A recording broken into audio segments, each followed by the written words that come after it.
the world respect it. I'm a queen, I'm a dream. I do what I wanna do, and I'm who I wanna be, cause I am me. Hey all, this is Pisces Predict, and we are getting into my Mercury retrograde messages. So everything in this reading has happened over this Mercury retrograde period. We're still in the post shadow, so there is going to be a part 2 to this. So please like, comment, and subscribe. Let me know what you think about these predictions. Everything I say today is alleged, and if you would like to support this channel, you can book a reading with me. Follow me on my socials. You can also purchase one of your zodiac shirts like I have on today, which is Aries, and my Etsy. The link is in the description. Also, check out my sensual stretching channel. I just uploaded a new 15-minute hip and hamstring flow to viral TikTok songs from the month of April. So go check it out and tell me how you like it. So let's get straight into it. So Latto put Kroy Leray in her song, and Kroy Leray did not have a good reaction to it. These are my predictions. Everything I say is alleged. You can let me know what your predictions are on these topics in the comment section below. Okay, so when it comes to this line, whether or not I believe for my predictions if Latto was dissing or she was actually giving Kroy a shout out, I do believe that this was not a diss, to be honest with y'all. The energy surrounding this, I did not pick up any dissing. I actually do feel like Latto was actually giving a shout out to Kroy Leray. When I was channeling this, it's so funny. The song that I was hearing, I don't know if y'all ever heard of it, but it's called Girl Blunt. I'm gonna put the song up here, but it's called Girl Blunt. And when she said her blunt is big as Kroy Leray, like Latto, the energy I'm picking up around that is like Latto was trying to say basically like, you know, Latto likes girl blunt. She don't like no big old nasty backwood like the big boys be smoking. That's not her thing. Like, you know, if she do a little 420, she likes a nice little girl blunt, you know what I'm saying? So I know that didn't sound the best, but when I was channeling, that's literally the song I heard. So yeah, my prediction is it was not a this at all. It's so funny because the time I'm recording this is literally 4:20 in the morning. But literally she trying to say like she likes her girl blunt. She don't like them big old blunts, you know what I'm saying? So, but on Kroy's side, when I was googling the energy around her, um Kroy Leray is used to like, if you've been following Kroy Leray, or even if you haven't, y'all have seen that she has always had a lot of people coming for her on the internet. And I do feel like, I don't know, I do feel like the first time she heard this line from Latto, it was through social media. And when she gets on social media, she's already in defense mode because she always has to be when it comes to social media. You know, if you've been watching, if you are a celebrity on social media is not always the kindest to celebrities. We all see how they come at, you know, celebrities. You know, one day they love you, next minute they coming at you. So Kroy, as we see a lot, she's definitely dealt with a lot of scrutiny off the internet. And I just feel like because she saw this through social media, she was more on the defense. I do feel like if she heard this and through another platform, I don't feel like she would have been as defensive. But do I think this was a diss from Latto? No, I do not. Ultimately, whether or not I see them making up and being cool again, or if I just see them like not being cool, I see them being cool at some point. I don't think Latto and Kroy will ever be BFFs, but you know, they run in the same circles. They're both female rappers, young female rappers, and they have to be cordial in this industry. I don't think neither one of them really wants smoke with the other. It really was a genuine misunderstanding. I do feel like they will, you know, talk behind the scenes, or they will tell us, but at some point we may see them together again, taking a picture or at an award show or something. Like, it wasn't no real smoke. I do feel like, you know, neither one of them really knows how to take each other after this. So like I said, I don't think it's going to be buddy-buddy, but this isn't no real smoke to really just hold grudges over. It's just like, girl, be calm. Like, I wasn't dissing you at all. So I really think Latto was talking like she like her girl blunts, and that's all right. Ain't nothing wrong with that. Now, when it comes to my predictions, I do know that Kroy Leray is about to put an album out, and my predictions for her album, I do see her rollout pretty much being similar to her old rollout. Kroy Leray really hasn't changed up too much about her marketing strategy. We all know, like, you know, she depends on, or she uses social media to heavily, especially TikTok, to heavily push her album. I do feel like when she puts it out, it may not have the highest numbers, but once social media and TikTok gets a hold of it and everybody do their little dances, y'all know how it go. I do see it climbing up the charts. I'm not seeing it being huge, but I'm not seeing it being like horrible. I see it really doing very similar numbers to what she did before. I'm not sure what her numbers was before, but that's the energy I'm picking up. I see her kind of like, not like, I feel like she's still in the same area. I don't think she's like lost it. I don't feel like she's gained it. I just feel like she's kind of still, in her TikTok era, and that's okay. So that's what I see surrounding her album. I also don't know if Ray's team, I'm not sure who she signed to and how they promote her, but I do feel like Ray is going to have to do a lot of self-promotion to get this album to really do what she wants it to do, the numbers that she likes. Like, y'all know, at the end of the day, it's going to be what it is. Ray has a certain audience. The teens, the young people, they really like her. Older crowds aren't really into Ray's music, and it is what it is. So I do feel like once she, gets her marketing strategy to her core audience, which is the young crowd, they definitely are going to tune in. I don't see, as I said, I don't see her doing crazy numbers because she doesn't have mass appeal. Leray has a very like niche audience or niche listening, which is just the young crowd, young crowd that's kind of on TikTok or that's really heavily on social media. And there is a lot of young people on social media, so I see her using that to her advantage like she always does. Leray always does great marketing when it comes to TikTok, and I see her continuously doing that. That's her thing. I told y'all before, it ain't nothing to be ashamed of. I don't know why people try to come at TikTok rappers or TikTok artists. Find what works for you. Find what works for you and run with it. Like, stop shaming the next person and get to work. So we're gonna talk about Latto and 21 Savage. So some people say they're together. Sometimes Latto says they're together. Sometimes she says they're not. Whatever speculation, once again, everything said in this video is alleged. These are just predictions about what's going on in pop culture, okay? Using tarot, intuition, and yeah. So when it comes to Latto and 21 Savage, I don't see their relationship lasting, to be honest with you. Um, yeah, I really just don't see them lasting. He does spend a lot of money on her. So I know she was like, I remember one song, I think it was Smoking on My Ex when she did the remix. I think she said, How We Think I Got the Lamb and the Vet. Like, he spends money. Like 21 Savage, he is not he has no problem with spoiling his woman or spoiling his girl. The thing about 21 Savage though, I think he has more than one girl. Like, I know he allegedly has a wife or whatever going on there, but I'm actually picking up even more women outside of that. Like, he's a lover boy. It is what it is, and that's okay. I think it's Latto, allegedly. I think it's his wife, allegedly, or whoever that other lady is, and there could be another one or two or three other girls. He might be taking care of some girls from Magic City. I don't know, but 21 Savage is definitely somebody that doesn't mind spending money on pretty women. That's all I'm gonna say, okay? That's all I'm gonna say. I do see them having a nice little run with it, but ultimately, like, this just isn't the relationship for her. This is her, her young love relationship. She's in her 20s. She's young. This is young love, but I don't see this like growing into something stable long term because I don't think allegedly that 21 Savage is a monogamous man. And if they do stay together long term, there are other people that 21 or Latto both deal with outside this relationship. I don't see this being a monogamous relationship. This is a fun relationship. This is a money relationship where money is being spent, being tricked on. There is some, emotions here for sure. But like I said, I don't see him being a one-woman man. And we know that about a lot of rappers in this industry. Future isn't a one-woman man.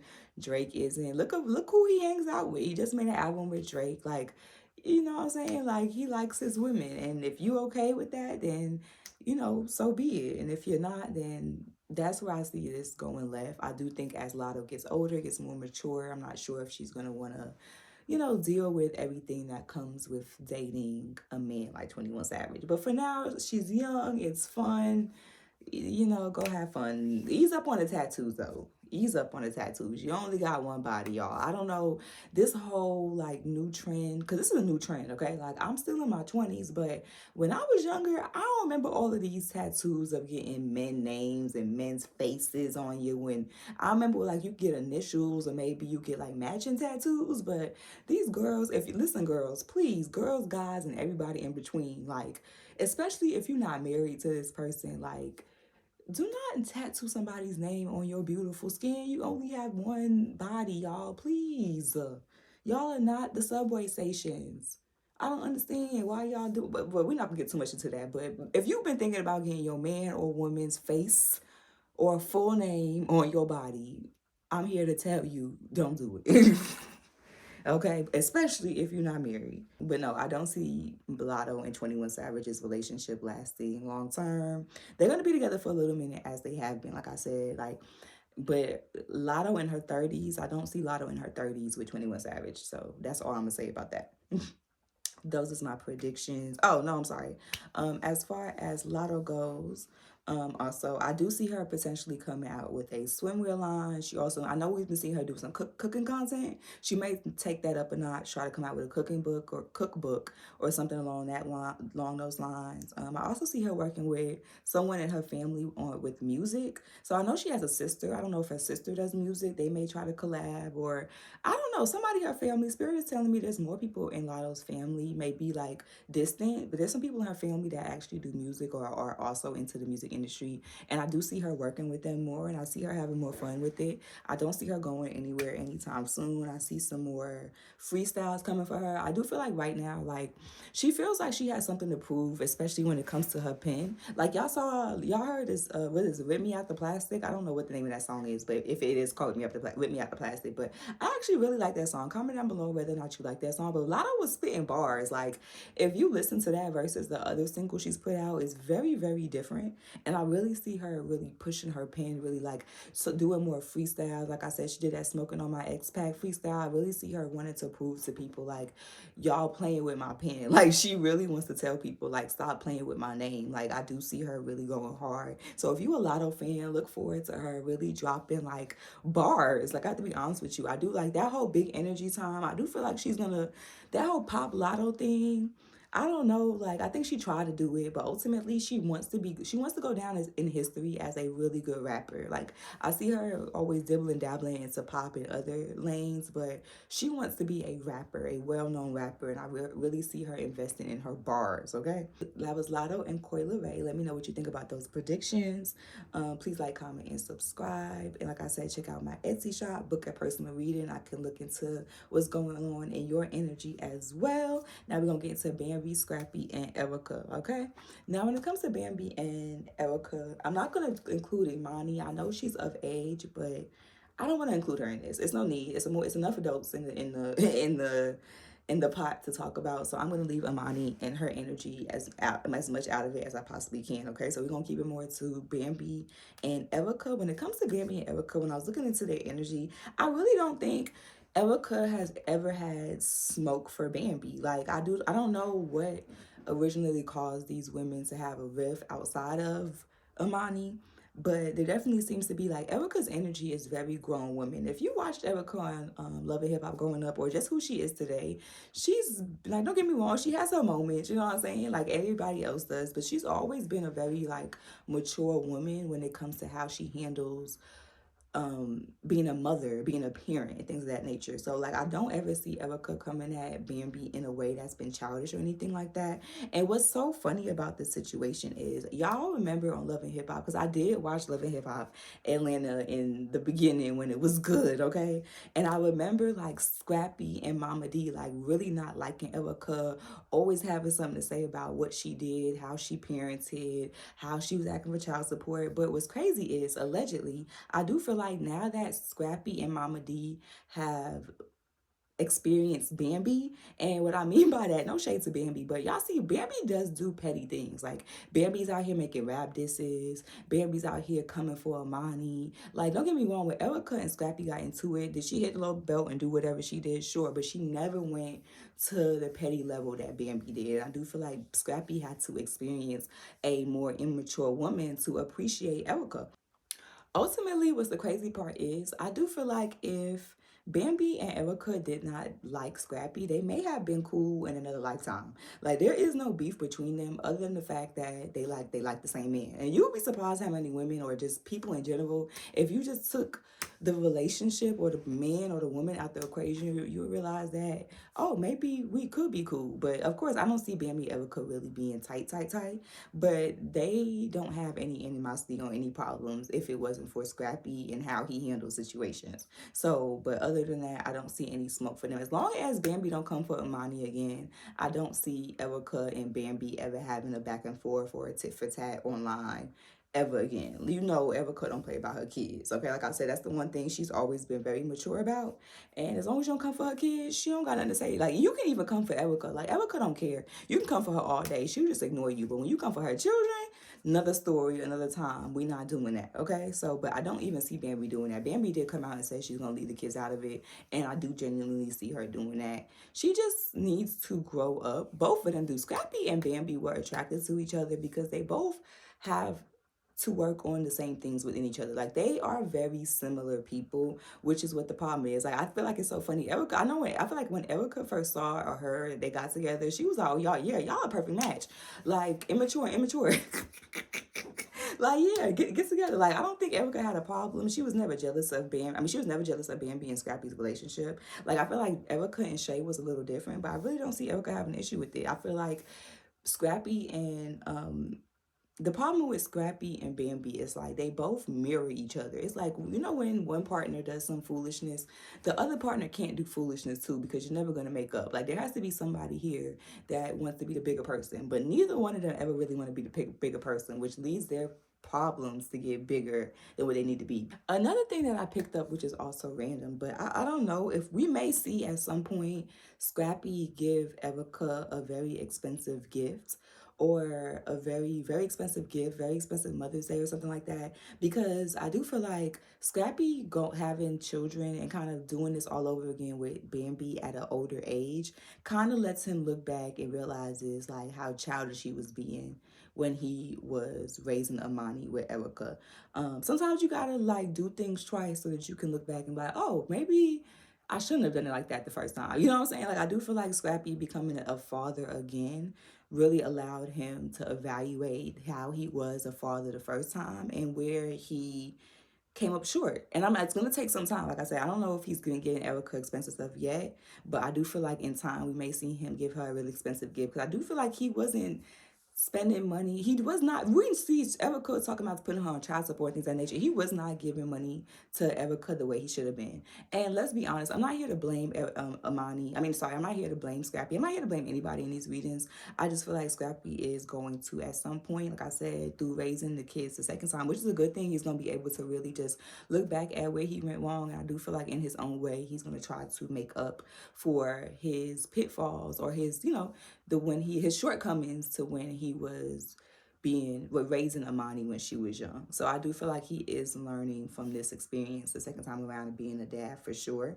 I'm not sure if Bambi and Scrappy are getting a divorce or not. When I looked up on the internet, some people say yes, some people said no. Ultimately, I do see them stepping away from each other for good.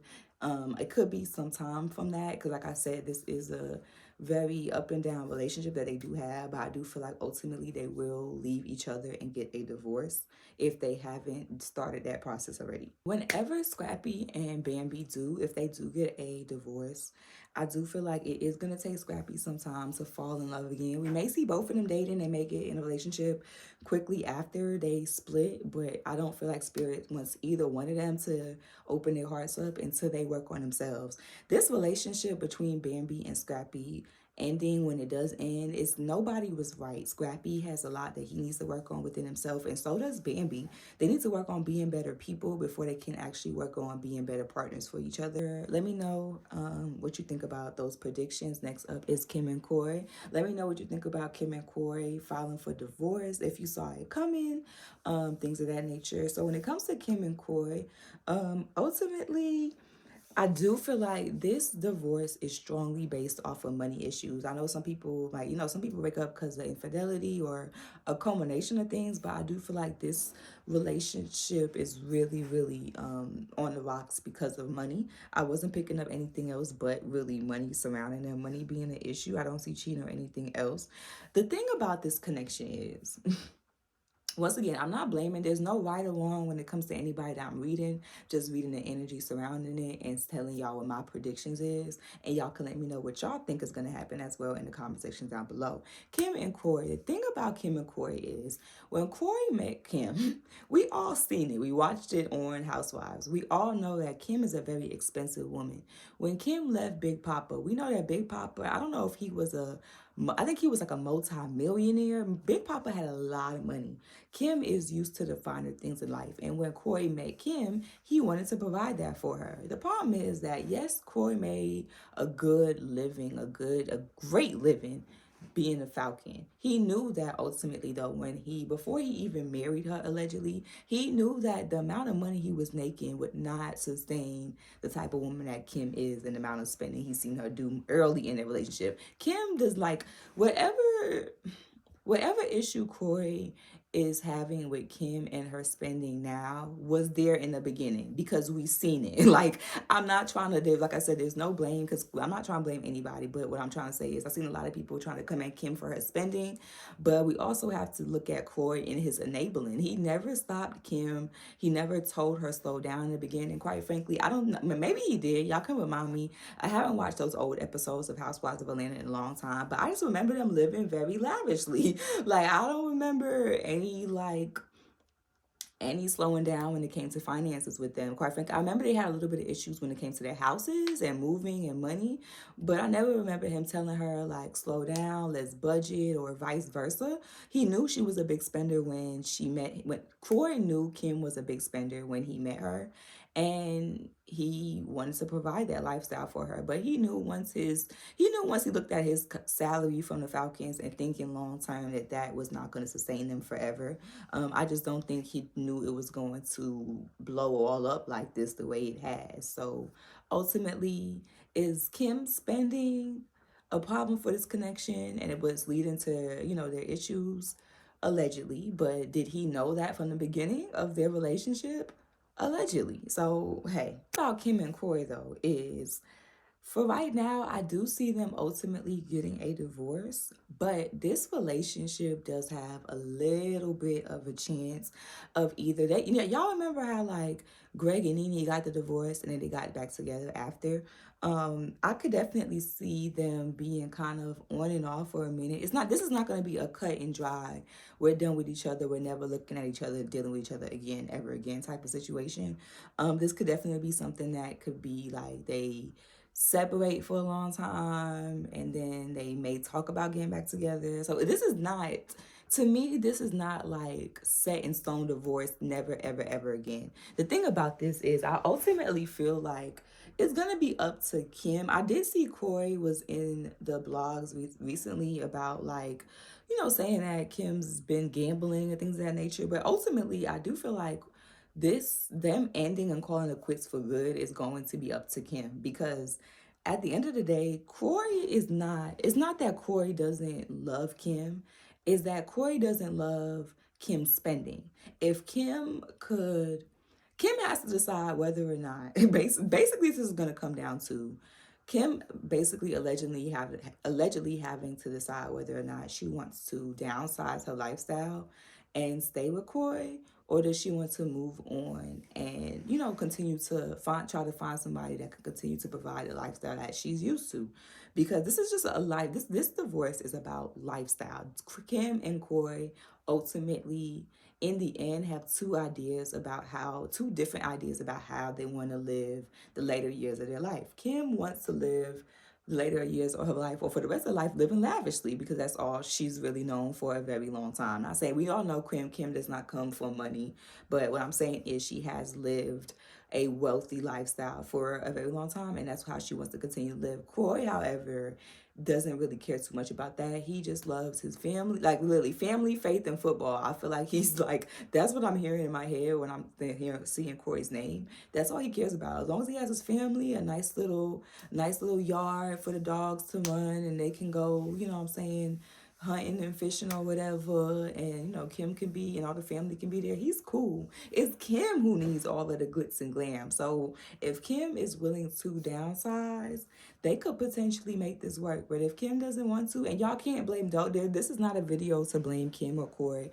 because like I said, ultimately Kroy knew this about Kim before he met her, and he can't get mad at Kim for wanting to continue to live the lifestyle that she's been living. You have been giving this to her. You have been helping her live this very wealthy lifestyle, and now it's really up to Kim whether or not she's willing to downsize and let the wealthy side go, or if she wants to stay with it. So that's what I'm seeing. I do see them going for divorce right now, but I wouldn't be surprised ultimately if this wasn't cut and dry divorce and move on. I could definitely see them being in and out because it's really up to Kim.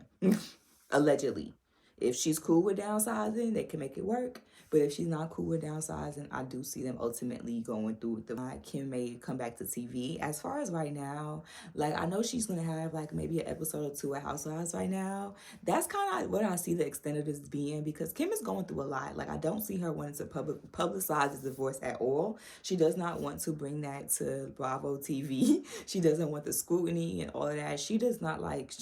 Kim loves the glitz and glamour of being on TV, but she doesn't like the scrutiny. Like who does? And the scrutiny can be very loud, especially with what Kim and Kroy is going through. And if they were to put this on TV, it could actually hurt their connection. So I would tell her, and I also feel like she isn't interested in doing that right now. And if she does put this on TV, if she does decide to come back to Housewives full time while they're going through this divorce, it could exasperate. Is that the word? Exasperate their issues. That's the word I'm hearing. I think that's the word. Exasperate. I do see them both being able to move on. I do see Kim dating, mixing and mingling. Y'all remember when she was dating that girl and things of that nature? Like Kim I see her just opening herself back up to the world, because you know she's been holding it down with Kroy for a minute. I just see her kind of being more free. I don't see her tying herself down as soon as she gets a divorce, allegedly, if they do go that way. But I just see her, we will see her dating, and we may hear some things about her in the blogs about her, you know what I'm saying, going out, mixing, mingling, but I don't see nothing too serious right now, because like I said, Kim and Kroy's divorce and everything isn't just cut and dry. We're going to take some time on that. So that is what I'm seeing for Kim and Kroy. Let me know if you think they're going to work it out, or if they're going to go ahead and get the divorce. So that is all of my predictions. Well, that's part one of my predictions for the Mercury retrograde. Like, comment, and subscribe. Let me know what you think about these predictions. Support my channel, book a reading, get some Zodiac merch. Let me know who y'all want me to read on next, and I will talk to y'all in the next one. Bye.